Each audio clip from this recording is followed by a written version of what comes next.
Welcome to Inspire Campfire, a podcast where ordinary people tell their stories of extraordinary adventure. These are campfire stories meant to inspire the rest of us to light the fire within, get outside, follow our dreams, and return to tell our own stories. Ready? Let's strike the match.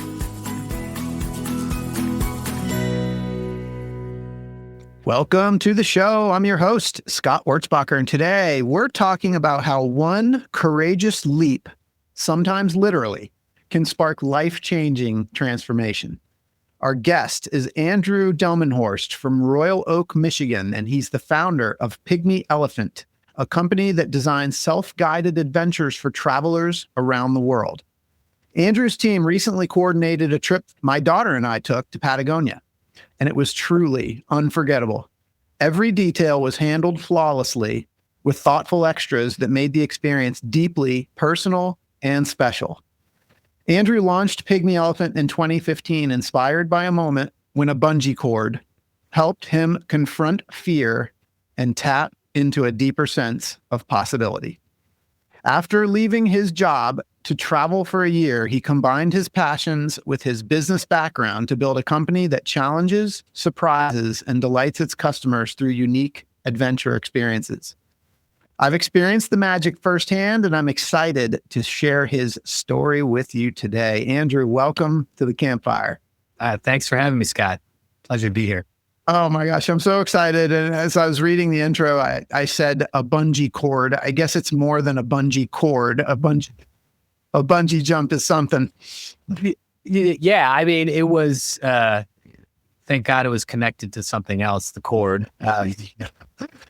But you know, that experience, originally we thought we were going to do skydiving, and because of the weather, it wasn't going to happen. And, you know, we had gone down there to do something that would get our adrenaline up and kind of make it, I mean, anytime you go to Switzerland, it's not a bad thing. So, but it kind of made it worth the drive down. We were living in Belgium at that time. And so bungee jumping kind of came up, and I had to wrap my brain around it. And I had always kind of feared it, actually definitely feared it. I thought that being able to see the spot on the ground where I would, you know, land if the bungee cord didn't actually do what a bungee cord do, kind of freaked me out.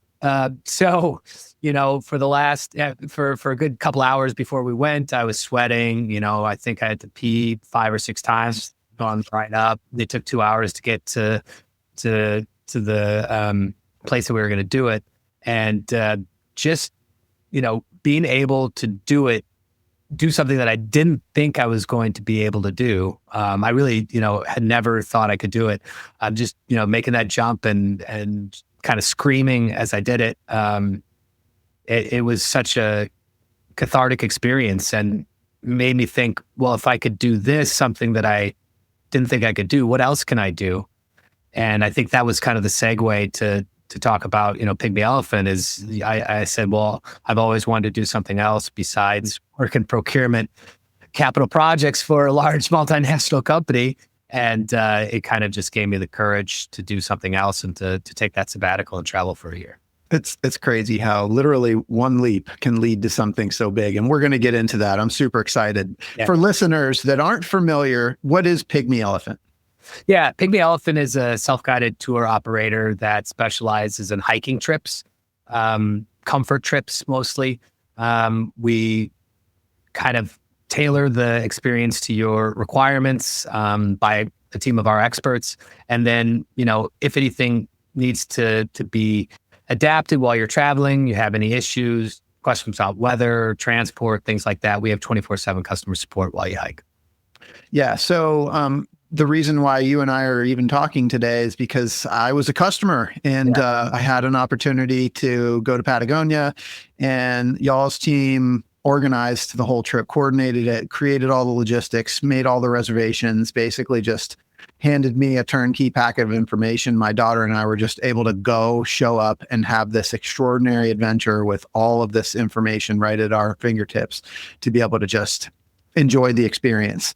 And Andrew, it was absolutely spectacular. I mean, and just the entire experience from, reaching out to you guys and getting more information, like the customized itineraries that were sent for, a kind of tweaking to figure out what it was that we wanted to do. Yep. So for me, I don't know that I shared this with you. We've spoken before, but so by day, I'm a real estate broker in Charlotte, North Carolina, and my company is called the W Realty Group. My last name being W. Right. So, when I started researching Patagonia and I heard there was this thing called the W Trek, I said, well, I have to do that. It's good branding. Yeah, exactly. So, but, I put in the W Trek in Patagonia, or Pygmy Elephant, was obviously one of the first to pop up. And it was just very clear that you all had a very good reputation and a lot of experience in that region. So I kind of just started going down the path, and I was just blown away, like I said, from all the communication up front. But then once we got on the trip, y'all had given us a packet of information with every single detail, like perfectly laid out. I mean, for us, it was completely flawless. Like, thankfully, we didn't have to reach out to you guys because there was nothing that went on that, wasn't really according to plan. Yeah. But I think the thing that I was most impressed with was, we had certain expectations.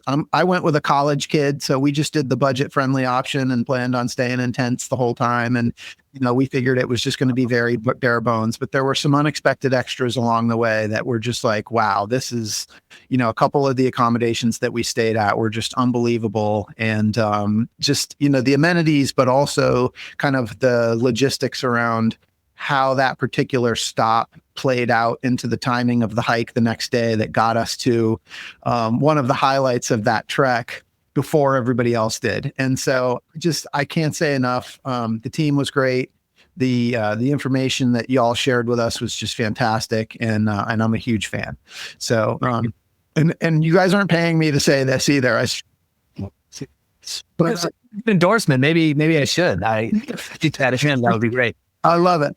But yeah, I just feel like I really wanted to share that. So, and what's awesome is you guys have a bunch of other adventures that are on your website that are literally on my vision board, which for those that know me, my vision board sort of guides my trips and the adventures that I take. So I'll be traveling with Pygmy Elephant again, to knock off some more things on my list. But I'd love if we could, get into some history on how it started and sort of your personal story and adventuring.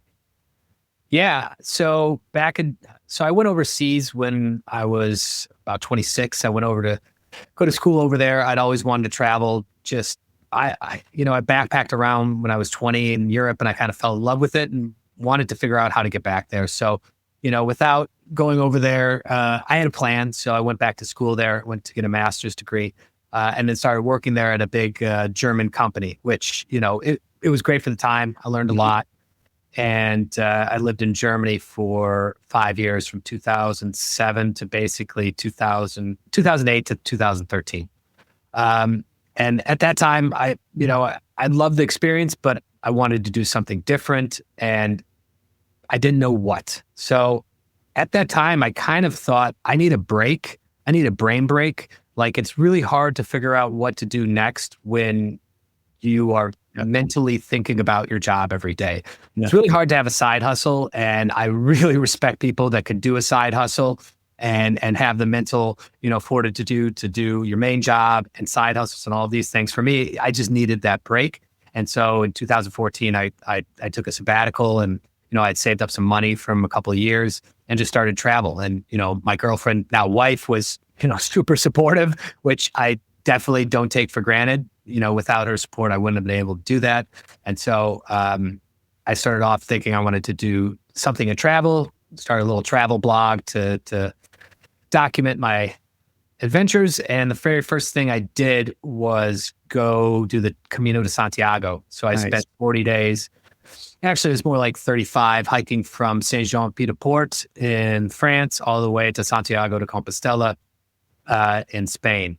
And that was just an amazing experience. Just knowing that I had everything I needed on my person, like in a backpack, it made you think, like, God, do I really need all those other things that, I thought I did? You just kind of strip things down to what's really necessary in life. And also, the point of every day was to get to the next accommodation, to the next place. And so you didn't have all of these other things that were, filtering around your mind. So it gives you a lot of time to think about things. And so that was really a cool thing. I'm curious on the Camino. So, I mean, it's a 40-day adventure. It's a big deal. What was your sort of adventuring experience up to that point? Had you ever done anything that big before or anything close to that?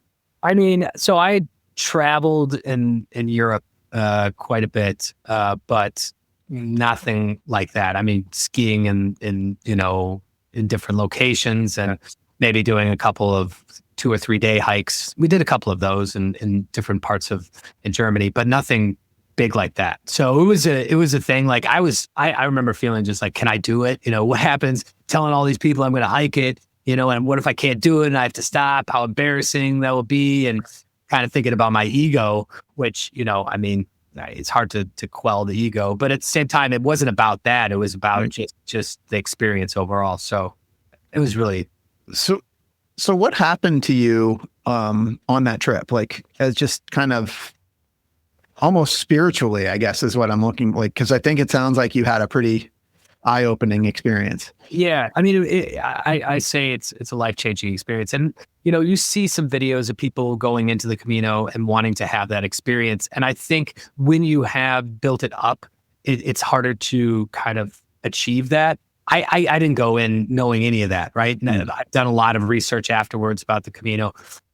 What I wanted to get out of it was just kind of some perspective on life and where I wanted to go. So it was at a perfect time. I didn't have a job to get back to. I was in between things, and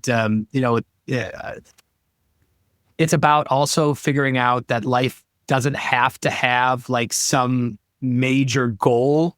Like I just was feeling good in the day to day. Yeah. Like there's kind of these sayings out there that life is to be lived and not to like be planned out to the nth degree. And it really hit me on that. Like you got to slow down a little bit and not worry about all of these other goals. Of course, it's important for business to be goal oriented.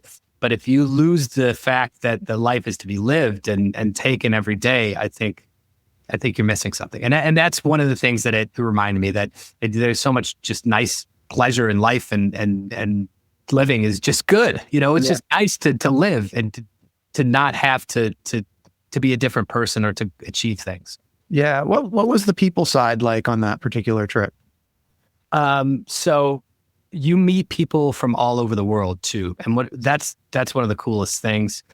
Met people obviously from Spain, but from Korea. There's a lot of Koreans that hike, and met a ton of Koreans there. Met people from Italy, from France, Germany, from England, a couple from the United States.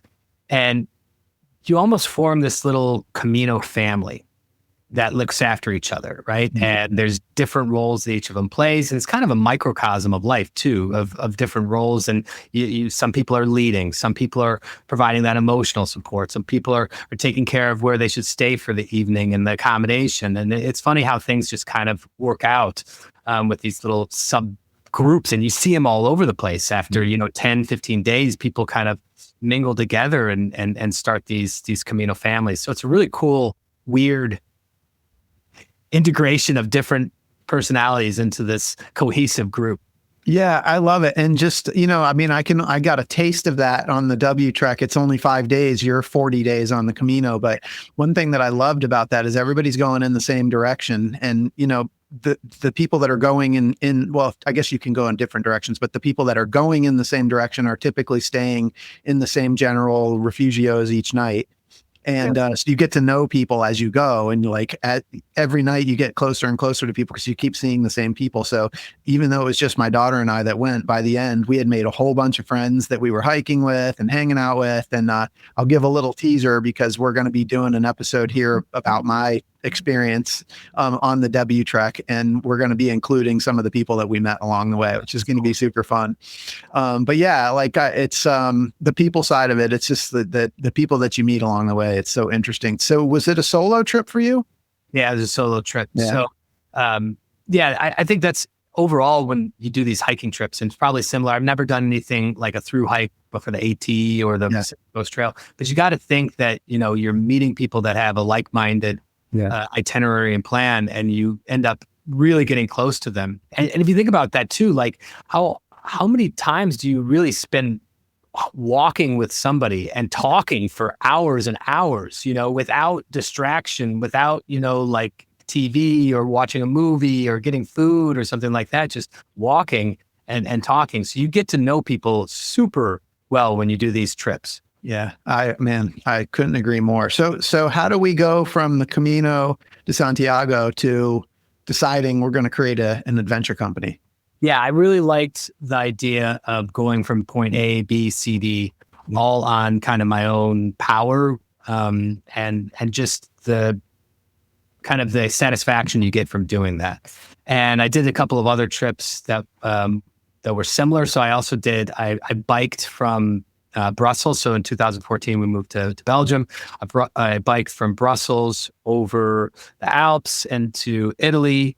Halfway through, I did the Tour de Mont Blanc, which is one of the trips that we also do. And then I biked from Italy down to inside of Italy to Florence, met my wife there. And then we got on Vespas and took Vespas kind of meandering through Tuscany and down all the way to Rome. And I thought it was just really cool to combine biking and hiking and then this Vespa thing and have almost a multi-sport adventure there. And it was just, I thought the challenge was nice. And from that experience in the Camino, I thought that there wasn't a lot of companies out there that supported these type of trips where you're going from A to B and you don't want a guide, right? You don't want to go with a ton of people, a group that you have to always stay with. I like that organic meeting of people and kind of meshing with. And so I didn't find many companies out there that did that. There's some in Europe that do them, but not so many in the United States. And so from there, it was trying to figure things out and pivoting and figuring out a business model for the first 2 years. We were also looking at safaris and green travel and ecodomes and things like that. And it really was, we found something that people were super interested in, having the support, having the planning for these multi-stage trips that are complicated. And that's really where we found our niche. Yeah. Well, again, like exploring your website, the locations that you guys go to, it kind of seems, at least from my perspective, having talked to you once before today, that a lot of these are trips that you did, had a great experience and kind of turned them into like, well, let me help other people do that. Is that accurate? Yeah, it's 100%. So I've done every trip that we have on the website. Now I kind of take pride in that. And it's also kind of for, I don't know, greedy reasons. I love to do them. So I'm like, I got to do it. I gotta do these trips. So for example, we're starting a new trip, this summer season, the Bernese Oberland. So I'll be doing that, before we have any other clients get out on trail. Amazing. So what are some of the locations that people are going to find when they come to your website and see what you guys can do for them? Yeah, so Patagonia is one. You've done the W Trek. There's the O Trek, and that adds on 3 or 4 stages in the back. There's another trip that we have kind of created that wasn't there before, and that's in the El Chaltén area. We call it the M Trek. Yeah. So in addition to the hikes to Fitzroy and Laguna Torre, you also do 3 other hikes that are east of that. And we have a couple of refugios and hotels that we work with in the area, eco camps, and created a 5-stage itinerary near El Chaltén too. And we're kind of the only ones that offer that. So I'm really excited about that. And then we also do the Tour de Mont Blanc, which is France into Italy, then to Switzerland, the Haut route that also goes from France into Switzerland all the way to Zermatt, the Camino de Santiago, the West Highland Way and the Great Glen Way in Scotland, Costa Brava, which is a little bit different because it's more culturally oriented. The food is amazing. The wine is amazing. The people are really cool. You can visit the Dali Museum in the area. So yeah, those are the trips that, and the last one is the Dolomites, Alta Via in Italy, which is really cool as well. Yeah. And it's wild because I think I already said this once, but literally all of those trips, I've done a couple of them, but the ones that I haven't done, pretty much all of them are on my vision board. So And so I'm like, yeah, I'm super excited. And I have to share with you a funny story. Like this vision board has really it plays games with me, and it takes me in places that I just, there's all these unexpected things that happen. And I had this picture that I thought was the towers in Torres del Paine. Mm-hmm. And I literally carried it with me because it was like going to be my guiding thing, that like when I got there, I was going to show up, and this was going to be it. Yeah. And the whole trip, like we just did this, our trip was very quick. I mean, down to South America, 5-day W trek, and then back. We didn't have a lot of time. And a lot of the people that we were talking to down there, we're talking about El Chatén and Calafate. And, I kept hearing this. And of course that's Argentina, but the longer that I'm there, the longer I'm starting to realize, like, oh man, I'm going to need to come back. Well, when I got to the towers, I started looking at the picture that I had, and I'm looking at the towers and I'm going, wait a minute, this isn't right. And so I did some research and realized that the picture that I had used to get to Patagonia was actually the Laguna is it the Laguna de Trios or de Tres? There's either Laguna de los Tres, which is where Fitzroy is, or Cerro Torre, which is Laguna Torre. It was the picture I had was Laguna de los Tres.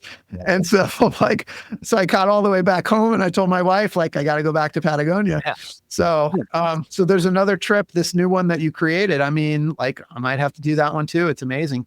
Yeah. I mean, I'm really excited because it's not as busy as the W Trek. I mean, last two sections, Laguna Torre and Fitzroy, are a little bit more well-known, and you can hike those directly from El Chatén. So it's also kind of a cool thing to be able to hike from a hotel to this amazing lake in the middle of nowhere, back to your hotel in the same day. And so that's kind of, maybe the cornerstone of the M-Trek, but there's 3 other hikes that take you to very secluded glaciers. There's only a refugio there, and you're in the middle of nowhere, a lake, glacier, and the refugio. So I'm really excited because I think it combines amazing views, and the accommodation is pretty cool too.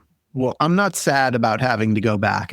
I'm glad that I have a reason to go back because it was so beautiful. So I'm curious. I know this is probably hard for you, but is there a favorite place that you guys serve for you? So that is tough. I am partial to both Patagonia and the Tour de Mont Blanc, just because I've done them so often, and I get to see a lot of the nuance in them that maybe, the first time around people don't see. Patagonia, I've been to, I think, 6 times now. Done the W Trek a few times, done the O Trek, done the M Trek, and have done, a couple of other trips in El Calafate and El Chatén. And it's just such a different place, Patagonia. It's, the mountains rise straight out of the pampas or straight out of the water, and you have these amazing massives in the middle of nowhere. And then you have the cool culture as well of the frontier people that went down there a long time ago. So I really like that South American vibe, and I really like the Tour de Mont Blanc as well, because where, as an American, when do we get to walk through 3 countries? Just that kind of experience. And I think we had talked about it during our previous call. My son's 7 years old, and I got to take him to that area, to the part of the Tour de Mont Blanc. And, I have this picture of him straddling Switzerland and France, and just him loving being able to stand in 2 different countries. So, yeah, look at me. I'm in 2 different countries. Yeah. That was really fun. We had a lot of fun with the border crossings. That was cool. So do you remember, was there a moment for you when you knew, I'm going to turn this into a business? I'm going to turn this passion into a business? I mean, I knew that I always wanted to start a business, and, I didn't really know what I wanted to do with travel. The travel blog was kind of just something to document, show my friends and things like that. But I knew I needed some type of business model after it. And really, I think I mentioned it before, I didn't know exactly what was going to work. I knew that people didn't need travel agents to book them flights or hotels. That's just, anybody could do that on an OTA, online travel agency. And I knew it needed to be a little bit more complicated and have personal experience with it. So we started with a few different ideas. I think it was our first 4 categories were hidden tribes, where you go to the Amazon and spend time with, indigenous tribes there. There was one, and stay in eco camps, eco domes. And then another one was these journeys, I called them. And that was the TMB and Patagonia, those 2 trips. And then another one was the safaris. And then the last one, I think it was glamping and just in beautiful locations. Yeah. We found out very quickly that there was a need for these journeys that were multi-stage, difficult, complicated. And we just leaned into that. So I guess I knew when we didn't get any other business and we got it all in one area, that was something that we needed to pursue. Yeah. Well, I think like one of the things for me, like knowing that you also have an MBA, like I can see where these passions and the skill sets sort of come together, because like just my experience having worked with you guys, like I know that you can't serve the number of people that you guys serve by just having passion. You've got to have systems and processes in place to be able to do that. And I think that's what I was most impressed with, that you guys were able to deliver like such detailed material to us, but it clearly came through like a system and a process that was, fine-tuned and sort of curate. I don't know if curated is the right word, but like, I'm curious if you can kind of talk through that sort of melding of your like business experience and the passion and how it kind of came together. Yeah. I mean, the first 2 or 3 years was just me learning about the travel industry and trying to understand what other people do, to figure these processes out, but also to look at it, I think, from fresh eyes, because I'd never been in the industry. I could kind of work on the processes from an outside perspective. So I started doing everything. So because it was a one-person show for 2 years, I've done the reservations, I've done invoicing and financing, I've done sales, I've done operations 24/7. I remember people calling me in the middle of the night, and I would handle it. And I think that really helped just to be involved in every facet of the business and take it from one. And now we have 20 different people involved in the organization at different parts. So I really am proud of the bootstrapping, because if I was looking at it from like my typical MBA glasses, that's not what I would do. I would get investment. I would have, department heads and all of these things and hire a bunch of people that know what they're talking about. And I think I just did it kind of the opposite, like just learn it, figure it out. And then once I know, then I can scale up. So maybe it is part of that MBA experience, but I tried to learn it first from the ground up. And now I feel like, okay, we've added processes over the last 3 or 4 years, checkpoints, different, teams. And I think that's really been only after learning it from the ground up am I able to do that. Yeah. Well, it's just impressive. It really is. I'm curious, like, do you remember like the first few clients that you had? Yeah. How that went? I remember doing it for free. Basically, I was doing it out to the cent. Like I didn't want to feel like I was taking any money from Vincent. It was a couple that worked actually with my wife, and I was like, well, let me do it. It's not going to cost you anything. Let me just organize your W Trek. It was a W Trek, and they were the first clients ever that I did. And then Joe is another guy that I remember working with, and he, I gave him a quote, and he's like, oh, this is better than who I have now. I'm going with you. And I thought, I got to make this work. Nice. And I did. And Joe went on to do 4 other trips with me. It was really cool that he was kind of the first ever TMB client that I had. And he kept on doing other trips. That's a great testimonial. Your first client did 4 trips with you. Yeah.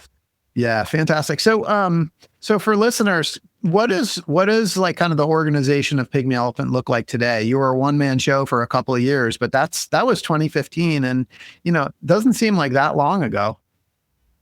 No. Yeah. I mean, from a one-man show, it was pretty stressful, and I worked with another person for 3 or 4 years that helped grow the business a lot too. And we were positioned pretty well and did pretty well in 2019, and then COVID hit, and that wasn't great. No. So nobody traveled for 2020. And then, 2021 came around and people were revenge traveling. They're like, I gotta get this in.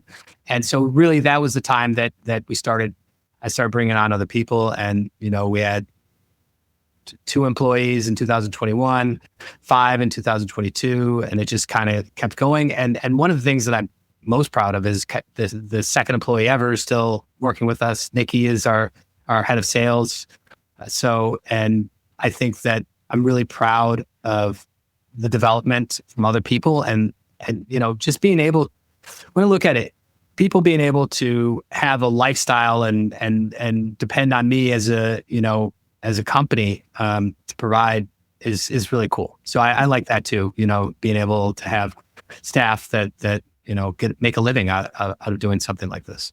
So what are the company's values that have allowed you to be able to attract such great people? I think the company value of just being flexible in a lot of ways. So in terms of the staff, flexibility is super important, right? Accountability and flexibility. So if you say, I need 3 hours a day to do what I need to do, and you get it done in 3 hours, more power to you, right? I don't want to work Friday. I can do everything that I need to do. Great. Obviously we have staffing needs with customer support, but that's the feeling. And if there's an issue, I want other people to feel empowered to solve it. So I think that flexibility and not micromanaging, allowing people the empowerment has really had very, very low staff turnover. And plus we give them free trips every year. So I think that. Oh, there you go. I love that. Well, so what does who are your customers, and where are you guys at in terms of like the volume of customers that you're serving? Yeah. So our clients are anywhere from, let's say, early 20s to late 60s, mid 70s. That's broad. Yeah. Yeah.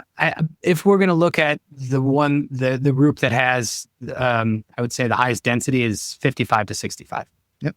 Kind of the age where the kids are out of the house, you're still feeling pretty adventurous and fit, and you have the financial resources, and that time is important, and you would rather have somebody else figure out a lot of this stuff and have the support while you travel too. And then second being that kind of 45 to 55 too. Those are the 2 strongest kind of bands of demographics that we have.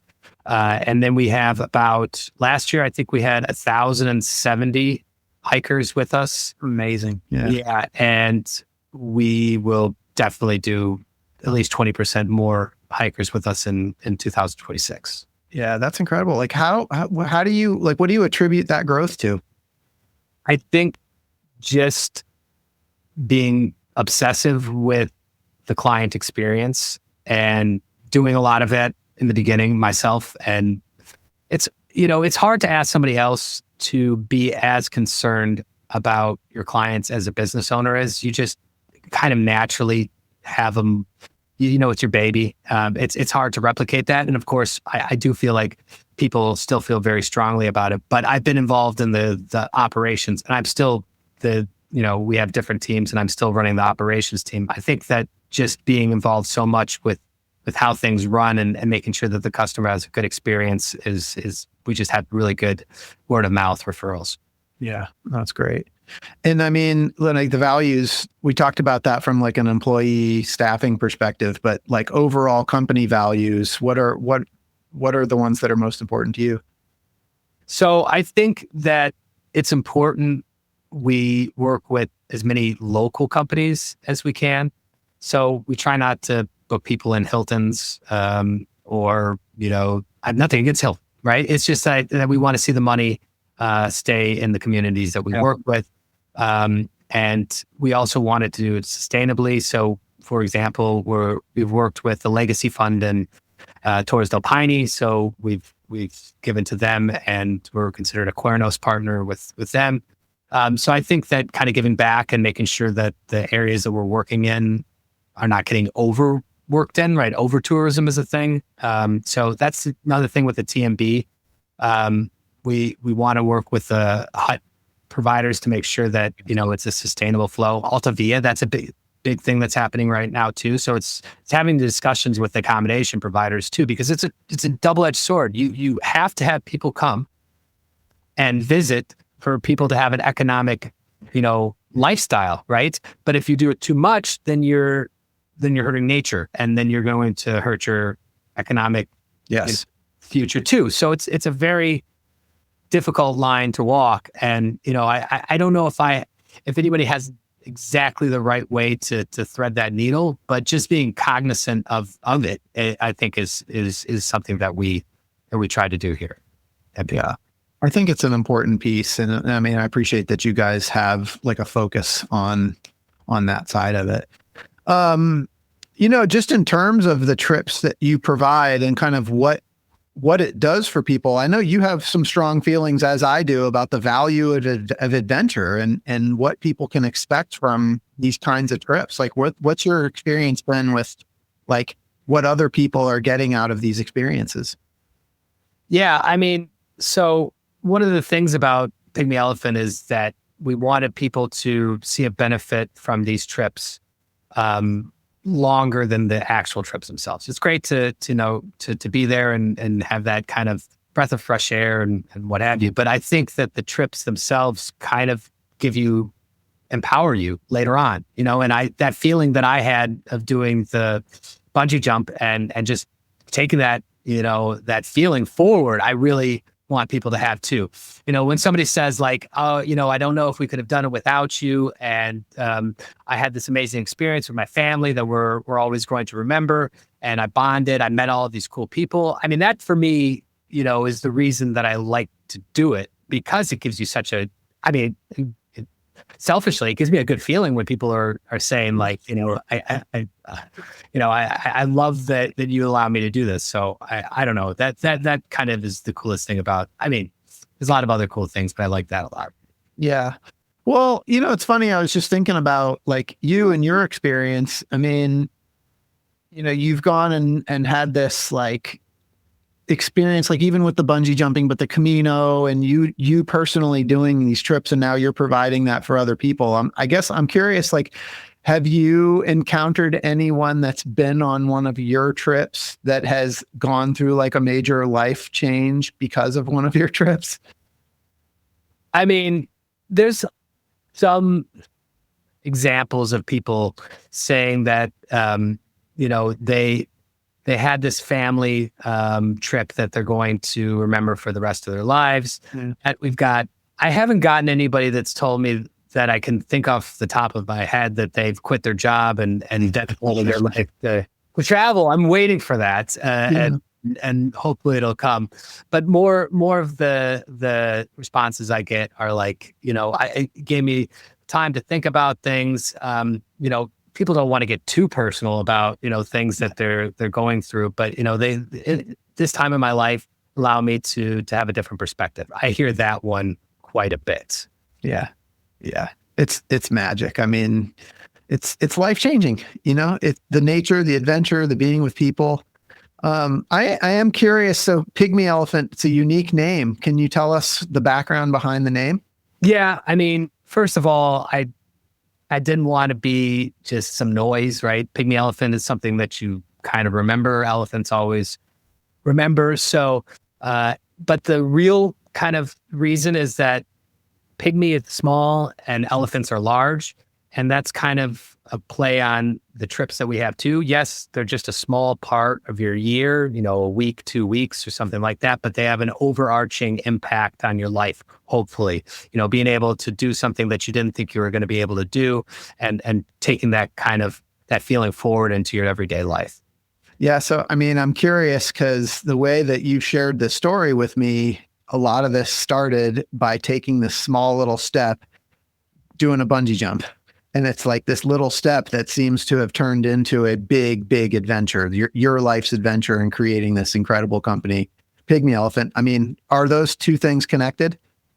Yeah, I mean, 100%.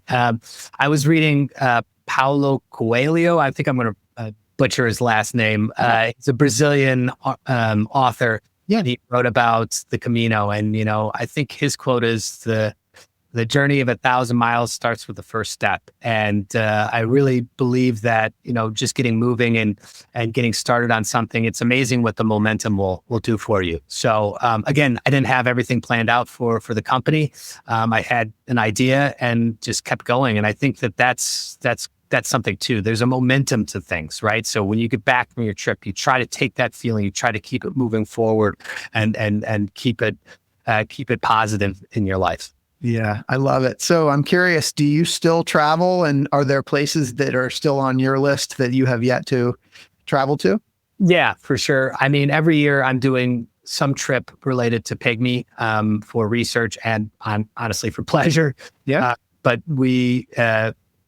we also, as a family, want to go to Japan. It's hard for me to do a lot of these hiking trips with my family at this point. My son's not quite old enough. When he does, we're going to enter, in the next probably 4 or 5 years, I'll be able to do that. But Japan is one, just because the culture is so different. So personally, I want to do that. But business-wise and kind of for trips that I like to do, I'll be taking the Bernese Oberland trip this summer. Yeah. So Andrew, I'm just curious as I kind of think about like the life you've created for yourself. You started, you were traveling, but you started in, sort of corporate, I guess I can't say corporate, like corporate culture. But now you find yourself kind of in that business space, but in an industry and in a world that is just like fueling your passion. Like what has that been like as you kind of look back? Like, are you surprised to kind of see where you are now versus like where you were when you were in that corporate culture in Germany? Yes and no. I had always, I had a couple conversations with friends there. If I'm still here when I'm 60, something has gone really wrong with my life. Again, it's not a knock on the company. It was just, it just didn't feel right for me. And I don't know, there's always been something that I've just haven't, it's like a itch that I always wanted to scratch. And traveling has been that for me, for the last 20 years. So actually, you could take it way back to when I was 16. We went to the World Cup in France in 1998. And just being there on the Champs-Élysées during a time that France was playing and all of these other different countries, nationalities, people there, just everywhere. I thought it was so cool. Somebody, probably somebody that was 20 years old gave me a kiss on the cheek. A woman did. And I was like, oh my God, this is, amazing. People are kissing each other on the cheek. I gotta see what's going on here. So I don't know. Just from that experience, it kind of is like, I gotta go somewhere else. I gotta do something. Yeah. I still kind of feel the itch. I love Michigan, but I'm like, okay, I could do something else too. I could be somewhere else. I could have another experience. So for me, that just being a little uncomfortable, being in a different place, that's always really driven me. And I think maybe that's the point about Japan. It's just so different. It's just such a different thing from your normal everyday life that I'm really interested in. Yeah, I love it. So you call it an itch.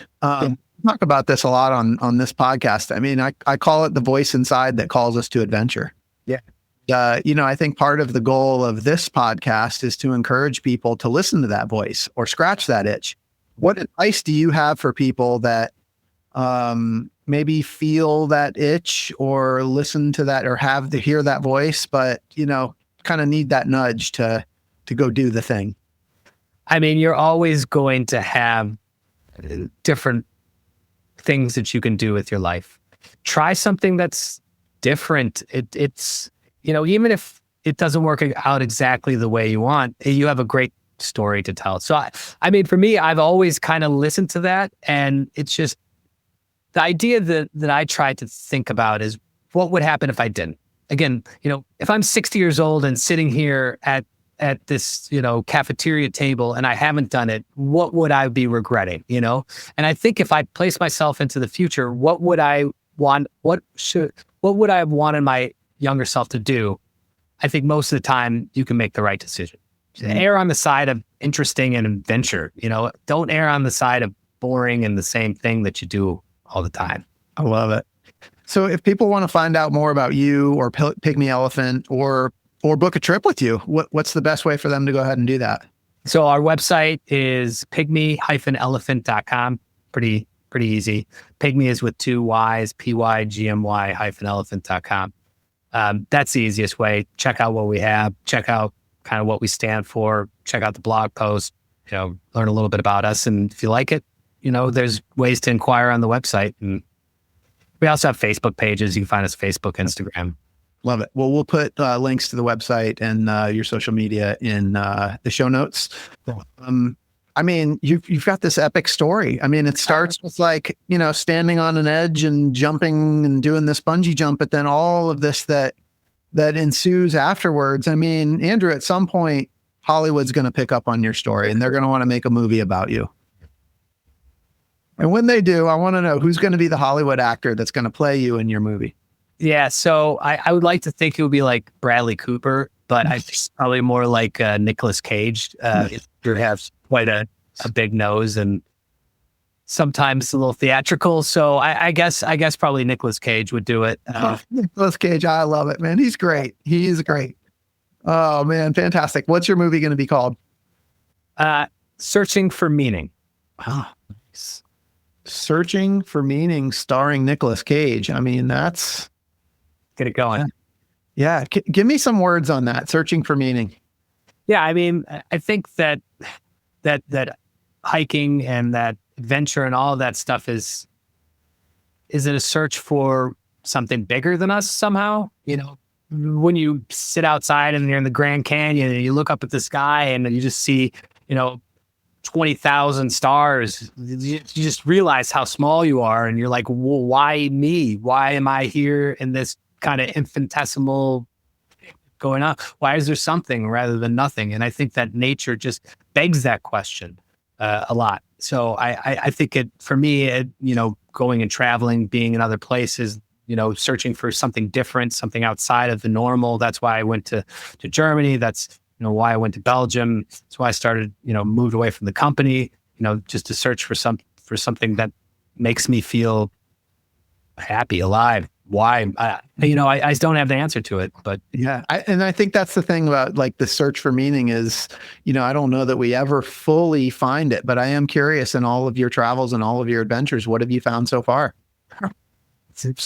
Oh gosh. I mean, I think it's one of the things that, when I go to sleep at night, I'm like, why are we here? Why do we do this? And I other than for love and for having, interesting adventures, I don't have a lot of other good responses. I mean, those are the two things that made me the happiest. I think you got to define your own meaning because there's not somebody else's meaning isn't gonna work from you. Yeah, you got to define your own meaning. I mean, I love that. And we keep going on the adventures, and every time we do, we find something new. Yeah. Man, I love it. Thank you so much for spending some time with me today, Andrew. This has been so awesome. And for those listening, I hope you've been inspired today as much as I have. Hope Andrew's story has encouraged you to listen to the voice inside that calls you to adventure, because we want to hear your story next. If you have a story to tell or just need a nudge to create one, please send me an email. We'd also appreciate it if you'd help us spread the word by leaving a review and sharing or tagging Inspire Campfire in your social media. And until next time, I want to encourage you to get outside. Thanks for listening. Andrew, thank you so much for being here. Thank you for having me, Scott.